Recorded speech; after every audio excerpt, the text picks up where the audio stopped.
Hi, everybody. Welcome to the Tactical Games Podcast. I'm here with Ehea Schuerch and Meg Kennedy. You guys are both in town for camp. Sorry, we're going to...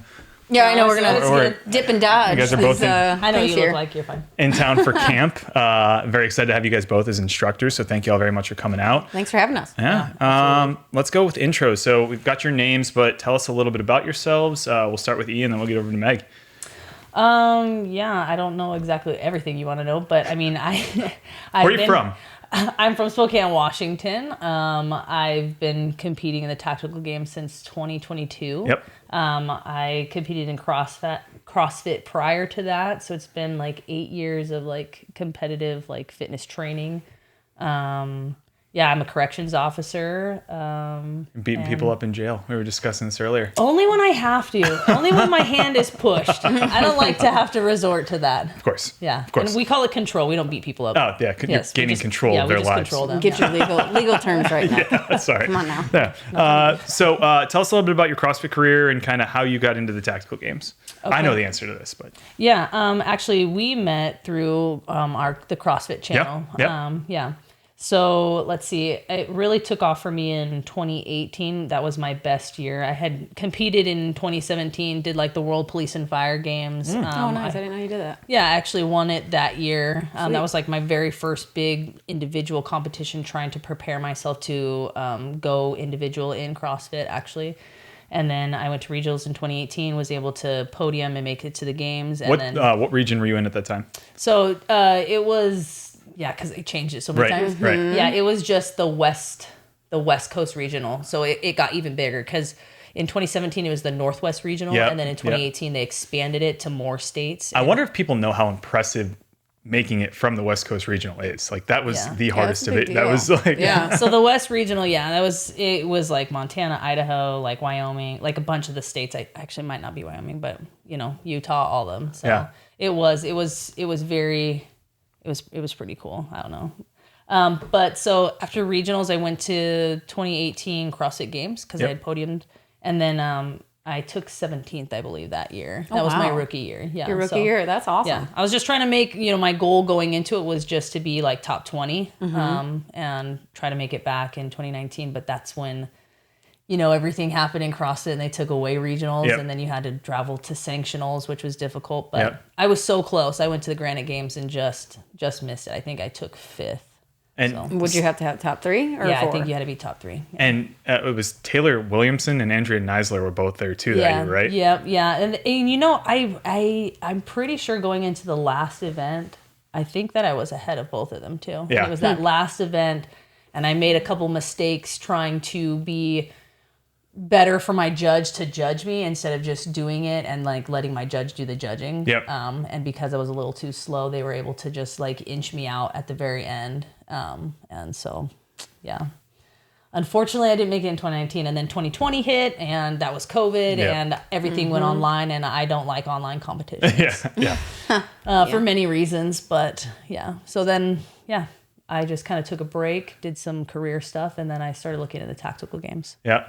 And the rest is history. And the rest is history, yeah. And now I just love it here, and this is my home, and this is my community. And I mean, gosh, this sport has pushed me in so many ways that I never thought that I could, grow, especially in firearms. Like learning all the firearm stuff has been like a huge hurdle for me, but every year I can see myself growing, and that's really cool. And there's, I think, probably a common misconception that people in law enforcement have like a great proficiency in firearms, when in actuality it's really just like kind of not the basics, a little bit above and beyond the basics, but that emphasis, and we'll get into this a little bit later on, isn't really necessarily put on there until you become personally motivated and personally want to get better at it. Oh, absolutely. Yeah, and I'm sure we'll touch on it later, but even in specialized teams, like you have to put in more work than even that area. Right. Who will get 10 times more training than somebody that just lays in law enforcement. In your regular line staff. Absolutely. They get their annual training, like once a year training. It's literally once a year. That's outside of basic and anybody's basic training can any be a week long of firearms, or mine was 2 weeks long of firearms. After that, it's your yearly. Yeah. And that's most departments. Yeah. They either don't have the funding for ammo training, or they just don't want to pay you to come in on an off day to do that. Because then it's overtime that they're paying you as well. Yeah. Yeah, you can't take somebody off the road to go and, shoot guns, then who's going to answer the calls? Right. No, that's definitely, hadn't even considered that manning being an issue for training as well. And specifically corrections, right? So my department, we only learned to shoot pistol. We don't learn to shoot rifle. Right, so that was something that I had no idea about when I first started. So I had to that's a good point. Find a friend and be like, hey, you want to teach me some stuff? I'm a fast learner, I promise. It won't take forever. All right, Meg, tell us a little bit about yourself, because your path was definitely different coming into the tactical games, but still, I mean, you've been around since the beginning of the tactical games. So why don't you tell us a little bit about who you are? Pretty close to the beginning anyway. Yep. So got into law enforcement back in 2012. Sorry, from Michigan. Saw the Detroit sign up there. Don't want to forget that, where we're from. Yep. But got law enforcement in 2012, had moved to North Carolina just because there was nothing in Michigan at the time. You had to put yourself through an academy, so that meant spending more money after college. Yeah. Whereas if I moved south, they'll put you through. So that's what I did. And then in 2018, I joined the SWAT team, was the first female and the only female ever to have been at my department. So that was pretty cool and an accomplishment that that was my main goal, is like, I really want to do this. One, because it was like, well, nobody's ever done it. So of course I want to do that. Yeah. But then who doesn't want the training that you get? Yeah, so then in 2019, somebody just hit me up just based off of what I had posted. I think I had one or two things out there SWAT related, and then the fitness stuff. And they were like, you need to try tactical games.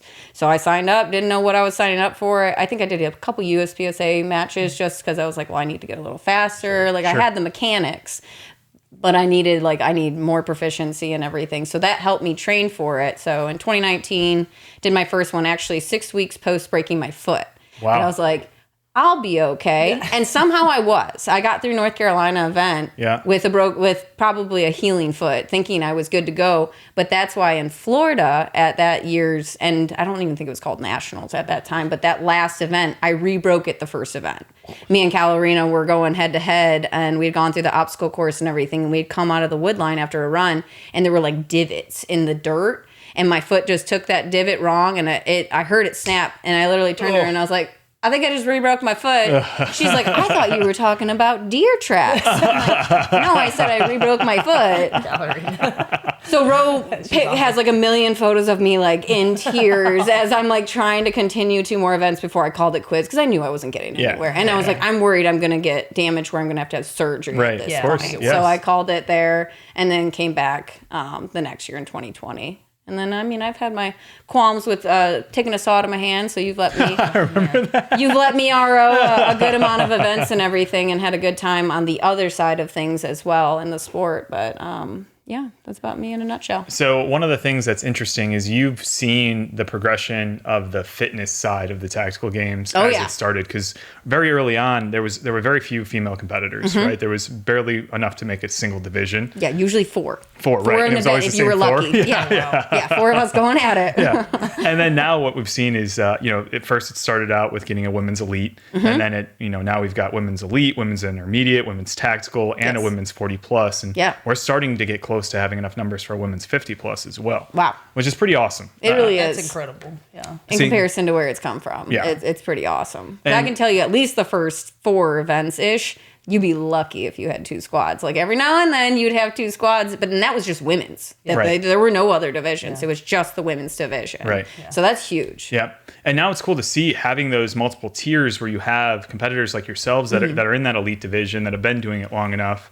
And then the more junior law enforcement or, junior competitors in the tactical division. And then the people that are just fresh off the bus, right? Yeah. They just want to get into it, want to start learning how to be proficient with firearms, competing in intermediate. And also the 40 plus division has been awesome to watch too. Women were asking for it because there's, as people start to get older, competing with 30-year-olds, competing with people in their late 20s that have that they just have the better ability at that time to build muscle, to gain strength, to do those things. And then you turn 40 and like, shit, I'm getting there now where like my body's starting to slow down. So it was cool to see those women. They still want to be competitive. They still want to go out there and crush it, but like they want to crush it against people that are of the same level as they are. Yeah, I think anybody would. But yeah, no, coming back to the fitness, like I remember the heavy event was the North Carolina event. and we had a 70-pound sandbag. And that was the heavy event. And the next year, we did move up to the 100, but like those were the heavy events. And then you had 10-pound plates on the axle bar. Wow. Yeah. You just sprinting through everything, just sprinting. You've seen it all, haven't you? Yeah. I mean, when we moved up to 45s for farmer carry, it was like, what is this? I'm not prepared. I'm going to drop this a few times here. Yeah. So it is definitely, it's crazy to see what it's come to now. I mean, Meg was an instructor when I went through the athlete camp in 2022. I totally remember you. And I had mad respect for Meg. Like, she's a Can I say BA? You can say badass. I'll say she's a BA. I was like, she's a BA. I was like, and what I really respected about you and just how you've continued to hold yourself is just like, you, depending on like how tall the rig is and how tall you are, right? You're like, sometimes I have to do things a different way because you never give up. You're like, I'm going to freaking get this done and I'm going to just do it a little bit different way. And so I was like, oh, that's legit. Like she doesn't, if she didn't have the height to get something over the bar, she's like, figure out a different way. So. I always thought that was really cool about you. And I'll say that I've been 100% fortunate with people helping. Like I can remember, I think at that athlete camp was when we really upped the yoke height. Actually, we had conversations. And I was like, I can't. Like with this vest on, like I cannot do it. I've tried everything I can. And I had at least 3 other people assisting to try and help different ways. And we ended up figuring out something that would work. And it's not really not going to work every time, but it would get me through the majority of what I need to. And then, you know what? It just is what it is from there. But just the community and willing to help is just huge. And instead of just like making an excuse, you got it done. And I think that showed to the other athletes being like, oh, yeah. Like, I can find a way, too, right? Like, I can still do this. And to the other women, right? Like, maybe that's something that has helped as well, just showing women, like, you can do it, too. Like, find different ways and stuff. Well, and there are different ways, because me and you are never going to pick up anything probably the same. In all reality, just due to strength and everything. Like, me with the axle bar, I might have to zercher it and then try and pop it to my, clavicles and then maybe try and go overhead.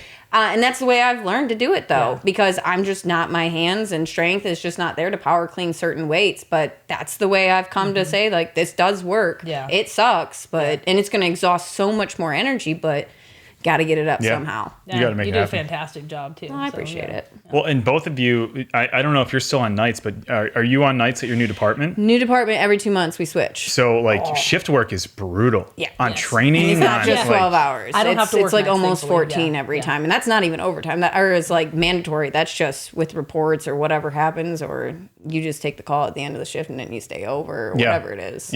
So, what are you doing now for your career? Because I know you had said you were in North Carolina. Tell us where you're at now. So I'm doing patrol. Long story short, the other thing just fell through at this time. I elected not to do it and burn any bridges or anything because I had started my job. And I'm very much so like, if I start something, I want to continue it. And then if down the road I want to switch to the other, great. Cool.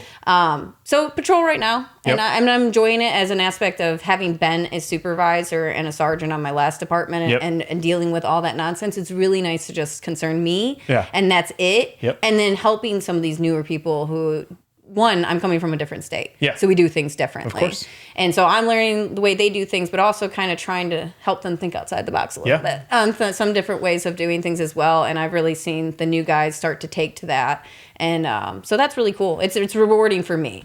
When I was in the military, one of the things that, like, when you transfer from unit to unit, it was always like, oh, the fucking new guy's got something to say about it. But also, there's proficiency and there's ideas that you come and you bring with you, and you can offer new insight to things. So I think that's cool, and hopefully people are accepting of that, and like, you understand that of course there's going to be some apprehension because we've done it this way forever, so they're going to be reluctant. I literally just had this conversation the other day of that, and that's the biggest thing. Correct, and that's where I have that issue. I'm not trying to say my idea is better, but I'm just saying it might be more efficient if you just give it a shot. I sat in training yesterday and I was telling these that's how I would say it. These 2 individuals that I told them, I was like, you guys don't know me that well yet, but I have this problem that I tell myself, don't do it, don't say it. And then I fucking say it every time. And then I have complete regret. And I've done it to Nick many a time where I'm like, just don't do it, Megan.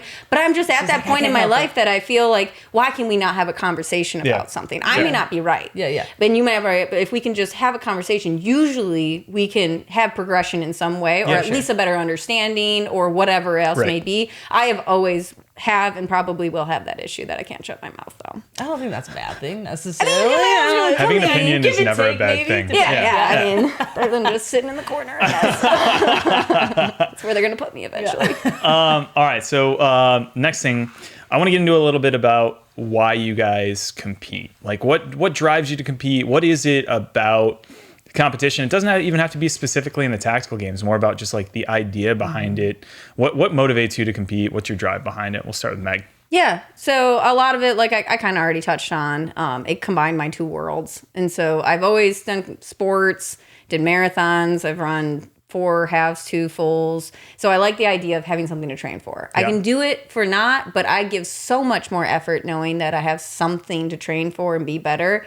And then I just want to be really good. Like as far as like shooter, I want to be the best fitness I can be, but I know at some level there's going to be what your body can limit. Yeah. And that's fine. I can accept that and be good with that. But like I've really recently been like, I just want to be a fantastic shooter. I want to show up and be able to do a drill and not even think about it. Like it's gonna go the way I want it to go. Like it can't always go perfect, but that's my drive. It's just to be better. Why not? Yeah, that's awesome. E?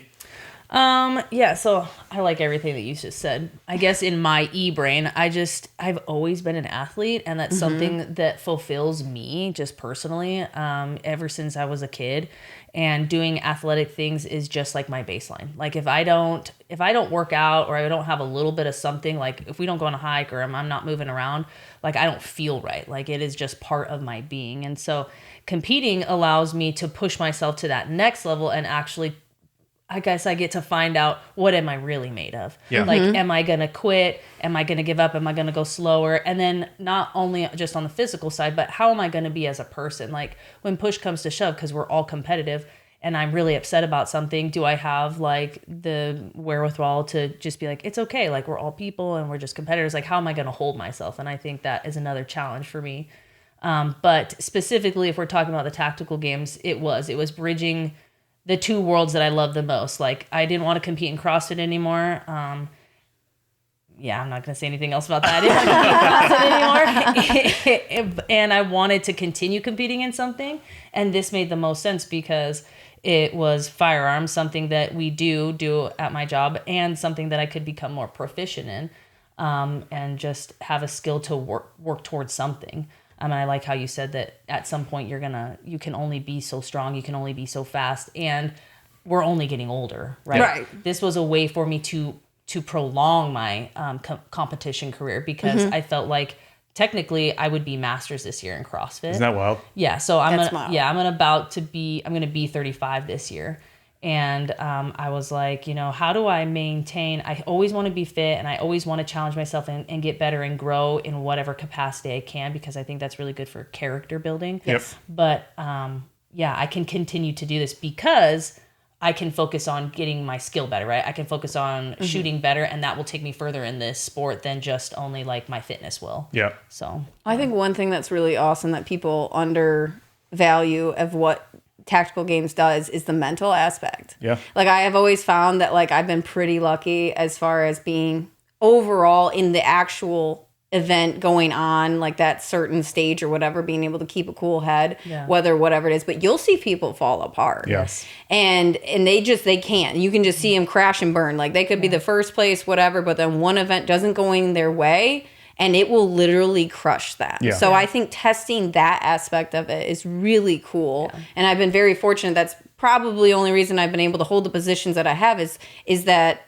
across the board, 80% doing decent at everything and staying in the zone. Because people on day 2 or day 3 at nationals, that's when they fall apart. That's when I expect that you're really going to see the people that have that mental game and those that don't. Yep. Yeah. So it's just cool. Yeah. So, I mean, one of the most impressive things about E that I know, when you made it to the games, you didn't have a coach, right? Yeah. Oh, yeah. Do you know how wild that is? I just do myself. Yeah. Do you know how wild that is? Like being, that's pretty great. But like for both of you being Teresa's so, my coach. yeah, right. Teresa's, yeah. You're right. For both of you being so internally motivated and pushing yourselves, because right now you work out in an empty gym when you get to work out, right? I mean, every time I see a video, you're there by yourself at 3:30 in the morning. I've been that way forever. And that's like, having that drive and that internal push, I think like a lot of people, specifically people in law enforcement, in the military, they have access to a gym, they have access to a range, they might not have extra income for ammo and things like that, but they have access to these things. And they find excuses and reasons that they can't do it, right? There's always going to be an obstacle. And if it's important to you, it's something that you'll overcome and get through. So I've been very impressed with watching both of you specifically go after and try to achieve those goals, even in the face of adversity, even in the face of having things going against you. So I think that's pretty awesome. I don't know about you, but I would say that people at some point at least second guess themselves at not doing more from what they see that I do at the department. Both at my previous and this one, it's like you're starting to change minds. Like I've been reached out to about creating some kind of fitness program or fitness standard or something like that for both the team and the department, something they hadn't had previously. But guess what? They probably wouldn't be doing that had I not come along. And I immediately, while I was in my little transition period, was putting the recruits through a workout every single day just to try and prepare them for the academy. But I have seen it. People will literally start working out more, start doing more, start shooting more just because they are being motivated by you. They just might not say it. And whether that's guilt or whatever else, I don't really care. If you're improving yourself, that's awesome. Yeah, I think honestly, it's probably just proximity, right? Like those people that see you every day, that know you, and then they're like, oh, they're seeing what you're doing out there. They're like, oh, that's motivating. Like I see her all the time, and she is a BA. Like I want to do that too. And so I have noticed that too. Just like more people trying to go out and do like more like, I don't know, fun shoot, fast shoot kind of thing. Like set it up at like the range that I go to. I'll roll in and be like, oh, somebody was here earlier. Exactly. Oh, interesting. You probably have more of an impact than you realize. Yeah. Actually, my department did ask me to create we call it wellness and nutrition is my class. It's the very first class. And actually, because I'm here, I won't be, well, that's not true. I'm getting mouth surgery done, so I won't be teaching the class. So I had to teach another CO to teach my class for me. So they still get it. But we were having issues with the physical standards because people, they've lowered them and people are coming in a little less fit. And basically, we didn't want them getting hurt in defensive tactics. So we started this 2-week program to give them a jump start on their fitness. So cool. Well, and I think that's a great tie-in to like the importance of physical fitness in both of your career fields, right? Like, why don't you guys touch on that and kind of explain like, how being physically fit has helped improve your daily jobs, because both of you are working with other people, and of course, like ideally everything goes perfect and you never have to have any physical contact with somebody, or you don't have to engage in something like that. If you want to hit on the DT side, I'll hit on the patrol side. yeah, I'd love to hear that. So just defensive just wanting to know like how. No, just physical fitness and overall kind of how it's had an impact on your career as a law enforcement officer. Or corrections officer. Yeah, gosh, I don't know. I think it makes my job a lot easier. That's for sure. I mean, I work in a jail, and when I work the floors, like I'm surrounded by, my floor can have 80 plus inmates on it, and 46 are out at a time. So it's just me and a partner up there. And so I definitely want to give them, I want to make them second guess having to mess with me. Sure. You know what I mean? And so I think that when you look more fit and your suit, your uniform is pressed, they're like, that person has it together, right? Yeah. And so if ever something was to happen, I know that I have the strength and mental capacity to like do what I need to do and take care of business. I think there's something about the respect in like when you see somebody physically that they look good, meaning they're physically fit, and their uniform looks good, so they give a shit, right? So I think immediately you're like, okay, this person's giving this occupation respect, I should be giving this person respect. And for the defensive tactics, yes, like I've been teaching defensive tactics almost since I started, so about 7 years, I think. And you see people come through that are better, that maybe were athletes themselves, and that just are trying to get through it to be able to do their job well. But if being able to move and have mobility and have conditioning, like I've rolled around with 2 times the size of myself, like big guys that are recruits. And they've petered out. And I'm like, you're tired now? And because they can't breathe, their strength goes out the window. And I'm like, how is it that I'm beating you? Like, I shouldn't be beating you. You just outlasted them. They don't. I get a lot of respect from the recruits because they have to roll with me. So, like, when we do defensive tactics. You and I teamed up in a workout in Vegas for SHOT Show, and we kicked the shit out of everybody out there. But every time I work out with you, I'm like, God damn, this woman's strong. Well, your motor just doesn't. You did grab the 50s, and I was like, I get 35, so I know I have to do the 50s. And so that was to slow you down.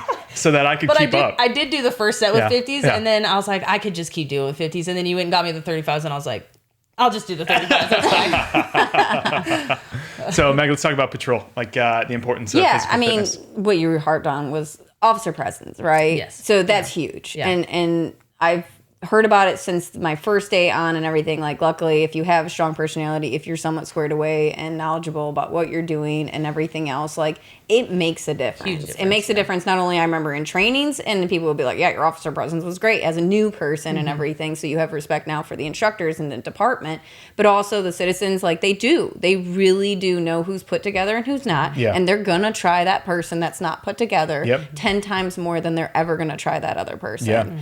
Because they just look at you different. Yep. And you should respect your job. And you should, I mean, I don't say everybody's got to be Arnold Schwarzenegger out there or anything, but like, be somewhat physically fit. Yeah. And unfortunately, that's not law enforcement. Yeah. You sit in a car for 12 hours, you sit in the jail for 12 hours or more, and you're just locked up. You're not doing anything physical. A lot of times you're sitting down, and especially in the car at night, you're eating like crap because it's 4 o'clock in the morning. So even if you're eating good, it just doesn't do as good in your body. So I get it. Like, I understand it's hard. It's hard in this career to be physically fit, but it's so important because people die early. They have heart conditions. Depression. They die on calls. Yeah, depression. Like divorce rates. Yeah, it's bad. Yeah. It's not great. It's a tough environment. We deal with not the nicest of society. You see the worst parts of society. Yeah, you really do. You have to compartmentalize them. I don't know about you, but it's like when I zip up my uniform, I'm not a completely different person. I'm still E, but I'm like, okay, now I have a job to do. And then when I take off my uniform, I'm like, okay, I can be happy again and just like, have fun with life. Yeah. But like, you have to compartmentalize it too. And that's one of the things that I've found so incredible about the people that compete in our sport. And I think there's got to be a tie into the physical fitness and that release that you get from that. Yes. But it is the ability to not necessarily turn it off, but to still enjoy life, even though you see the things that you do and you experience the things that you do on a daily basis. Because we have so many law enforcement officers that are part of our community, but they still come out and they're normal, happy, caring people. And, I think there's probably a perception for the general population that maybe that's not the case, right? Like, people that have been personally affected by law enforcement or have had things that have happened to them that they blame on law enforcement instead of blaming themselves. They have a perception of it. But then you see so many people in our community that are just, they're incredible. They're awesome. They're out there. Their give a shit meter is super high. They're trying to be the best part of their community and not be a detriment to it. And I think those are the kind of law enforcement officers that we see the most out there. And I just know you got to have an outlet. Yeah, you do. You need an outlet. You got to have some sort of hobby. But unfortunately, most people use alcohol as that outlet, and that's so common in the military and law enforcement. And it's an easy thing to do. It's accepted. People all do it. It's something that we've all seen. Well, it's their instant happiness, but then they're straight to depression and everything else. Yep. Obesity, depression. I mean, like there's so many things. Like I remember back in the day, just like drinking a case of beer and thinking like, oh, this is normal because this is what everybody does. Right. And not even thinking like, oh, I just took in like an extra 4,000 calories today, and like just like the total shit show that it becomes after that. And you don't even feel good to do anything the next day. At least the next day. I don't have any energy. I just now it's 2 days. We're older now. I had 2 margaritas the other night, and it was like 3 days afterwards. I was like, what the shit? Did I do? Well, I think that's that's part of being fitness, is that you care more about those other things, and you usually start to eat better, do things differently. So it's changing your life in more ways than one. But I think feeling well, like most people don't know what it feels like to feel well. Yes. Right? Like they're just so disconnected from that. And then you start to feel well. And as soon as you do something that introduces something bad back into your body, you immediately are like, oh shit, I remember this. I don't want to do this again. You get addicted to feeling good, your body feeling good. And it's very different than when you do partake in alcohol or whatever else may be. Yeah.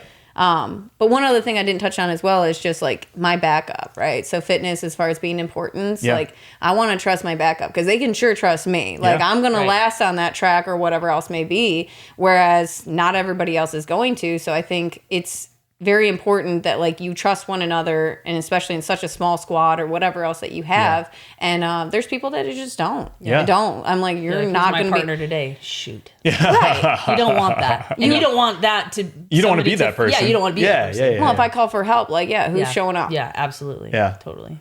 Now, so we touched on the fitness side. What do you think about becoming more proficient in your firearms? Like, so the shooting side of our sport, right? Obviously we do fitness, we do firearms.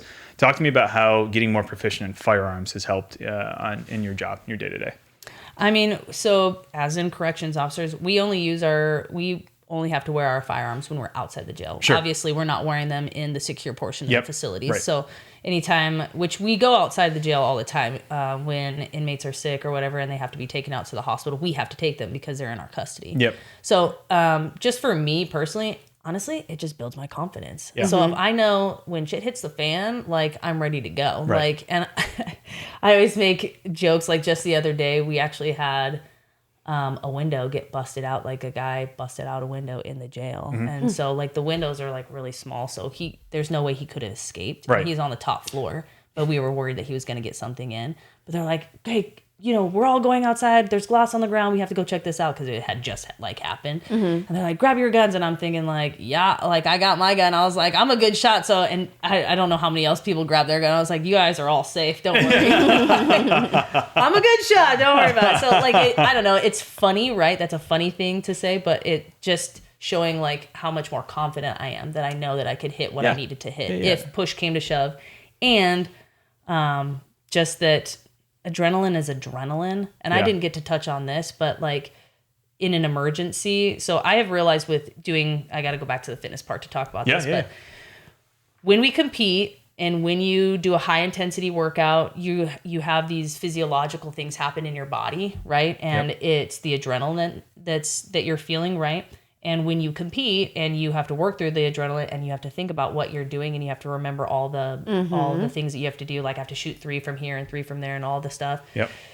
You are teaching yourself to think through that adrenaline. And so I just think that when you have an emergency situation, I have realized that me versus the people that I'm around, like I think better. Yeah. 100%. Yeah. I think a lot better, and it's more clear. And it's not like when we have to go back and write our reports, I write a very clear report where some people are like, oh, did this part happen first or did that part happen first? So I was like, no, it's like, like I can remember everything. Because you're used to having your heart rate up, Absolutely. Right? So you've experienced that where other people, they're spiking their heart rate. They have no idea what to do. So now I know, going back to the firearms part, if I have an emergency situation and my adrenaline's high, I have the confidence to know that I'm going to be able to perform well under stress. Yeah.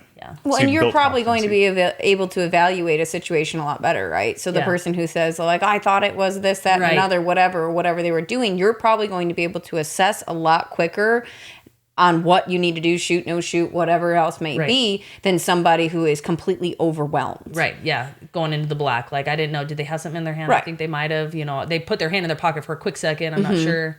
Yeah, I've touched on that too many times with the reports. I was like, I've always been gifted that I can remember things people say. I jot little notes here and there. Like I can have a whole spiel of a story, situation, whatever it is. I'll jot little notes. I don't review anything, and I'm able to type, like, I'll hit as I go, and I'll be like, oh yeah, this. And I'll just remember, like instinctively. And they're like, you're so descriptive. And I'm like, aren't we all? You gotta write a good report. You gotta write a good report, but it's like, you have to be able to do that. And I think a lot of it is just being able to take in more. We're able to understand and take in a situation a lot better. Absolutely. And I would definitely equate it to competing in tactical games for sure. Yeah.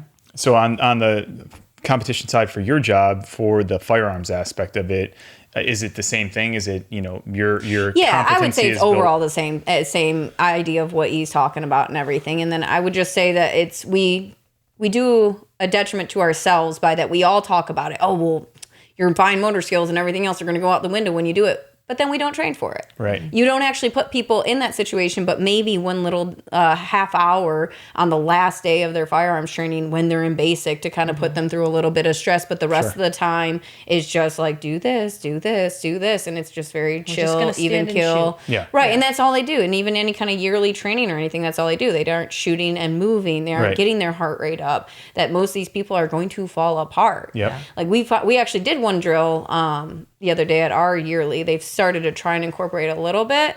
And I laughed, and this is part SWAT and part tactical games, but it was just a little box drill. And I watched like the first half of the group go, and they, you made it out to a cone, and then you walked forward and slowly shot 3. And mind you're at like 7 yards. Yeah. And that's a big box. And then you went to the right, and you went to the back, and then you went over, and then you went back to the middle. And it was like 23, 24, 24, 24. And then I was like, and mind you, these people haven't seen me in any way, form, other than like on a line.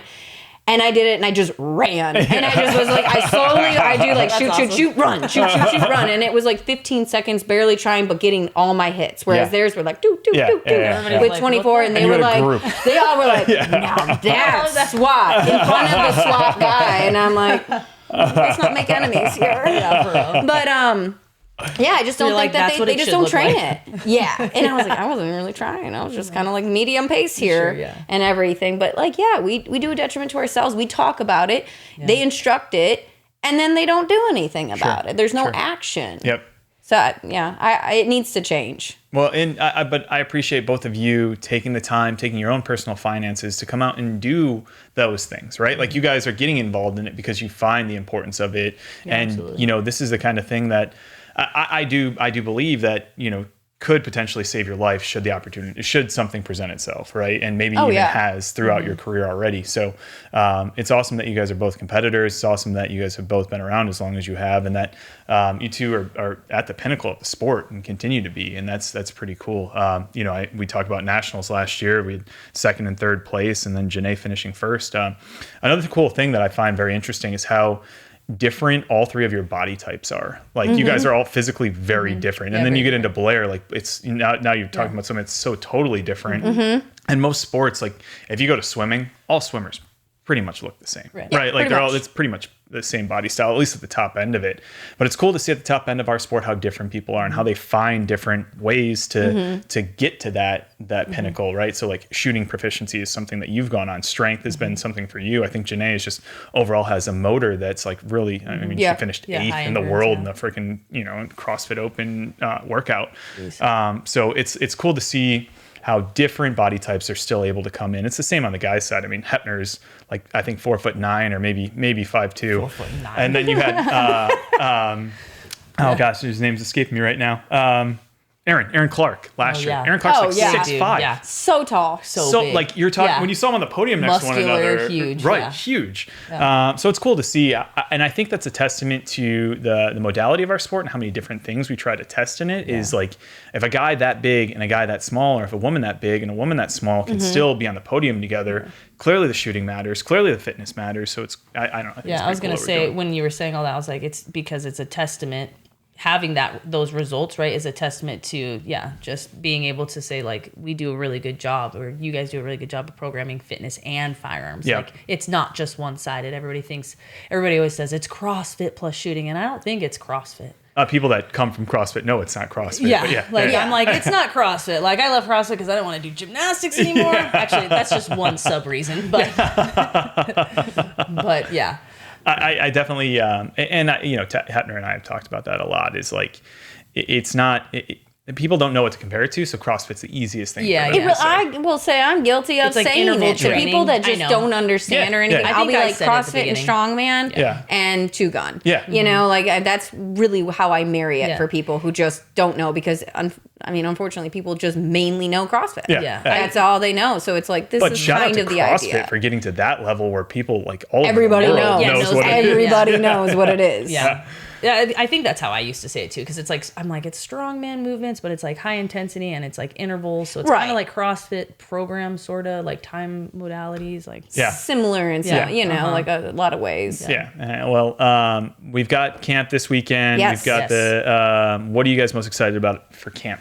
I just am excited to meet some new faces. I see this sport growing, and it's growing fast. And we had touched on earlier that the women's group is growing, and I'm just hoping to see a couple new faces out that want to come and like join us. I just feel like there's always so many guys, and the guys' competition's so crazy. But I'm hoping.